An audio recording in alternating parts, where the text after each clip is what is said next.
Mark. Thank you.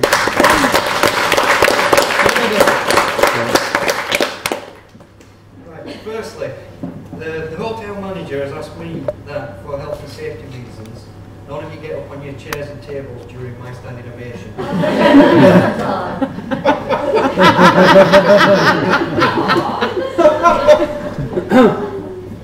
Before I commence with the cheap jokes at Paul's expense, I'd like to take this opportunity to thank the bride and groom on behalf of myself and the bridesmaids for asking us to be part of this special day. Also thank you to the bridesmaids, Caroline and Emily, who look absolutely wonderful and have done such an excellent job. Indeed, they are only eclipsed by Ruth herself, who looks absolutely stunning.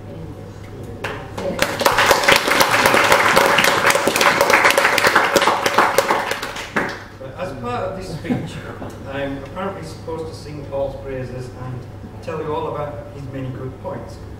Well, I'm sorry, I can't sing, and I'm not going to lie. It would seem there are three main roles that I had to fulfill as best man. The first was to get him to the wedding on time by making sure he got a good night's sleep. Well, I can assure you, he slept like a baby. He wet the bed twice. He woke up crying for his mum.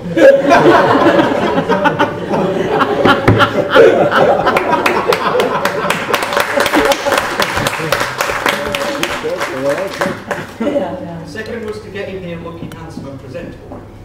Well, unfortunately, he upstairs didn't get this right first time, so what chance did I have? And finally, I was to ensure no angry ex-girlfriends turned up to spoil the ceremony. Thankfully, this wasn't a problem, because the outbreak of foot and mouth.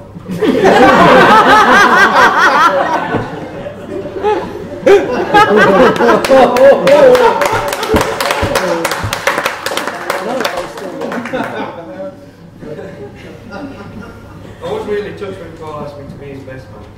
I did have to tell him to keep his hands to himself. Everyone who knows Paul will know that he's not exactly laddish, drunken debauchery, outrageous behaviour type. In fact, he's really quite sensible. And as a result, in all the years that I've known him, I've never once seen him do anything that I could use as an embarrassing story in a best man speech. And the same was for everybody I asked. Nobody else could think of anything either. And apart from his worrying fondness for ladies' clothing and makeup, and the occasional dubious staggering badminton game,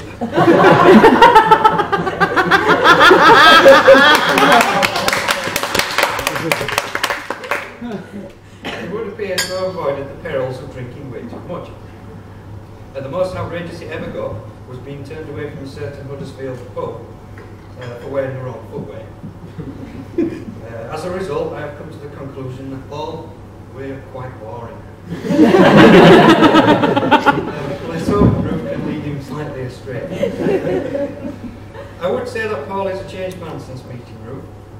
He says he does wear a lot less makeup and he can do DIY now without worrying about breaking a nail.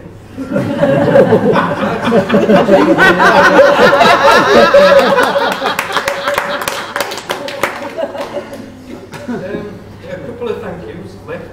Thanks again to the mums, Carol and Denise, for the fantastic cake. It really does look magnificent.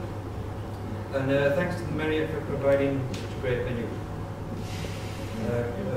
I'm going to take this opportunity now to read some cards from people that couldn't make it. We've got congratulations, Ruth and Paul, with love and very best wishes from Granny and John.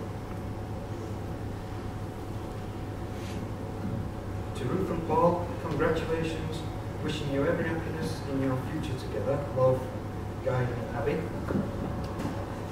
the last one. To Ruth and Paul, love from Lynn, Bob, Julie, Mike, Alice, Eve and Lisa. Have a lovely wedding day. I was really nervous about making this speech. Slightly reluctant. Public speaking is not my thing, especially when there's added responsibility and expectation.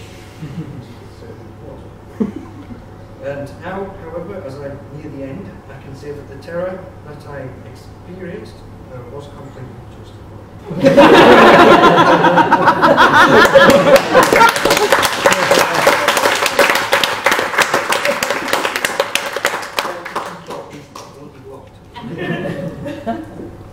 Paul, it has been a great honour to be the best man today, and there's no one else that I would even consider doing this for.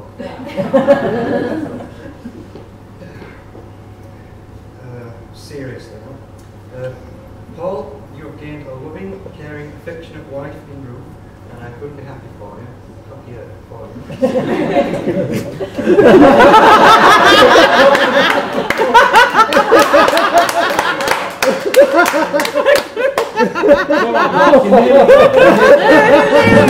Go on.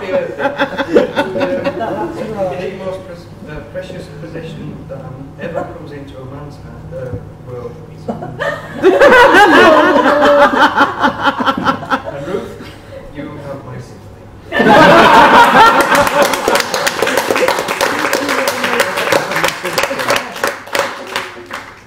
Joking aside, I am sure I speak for everyone in wishing you a long and happy marriage.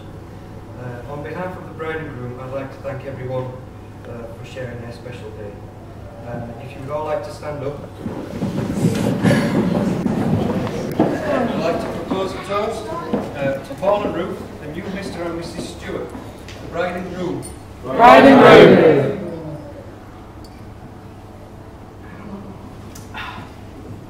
Thank you.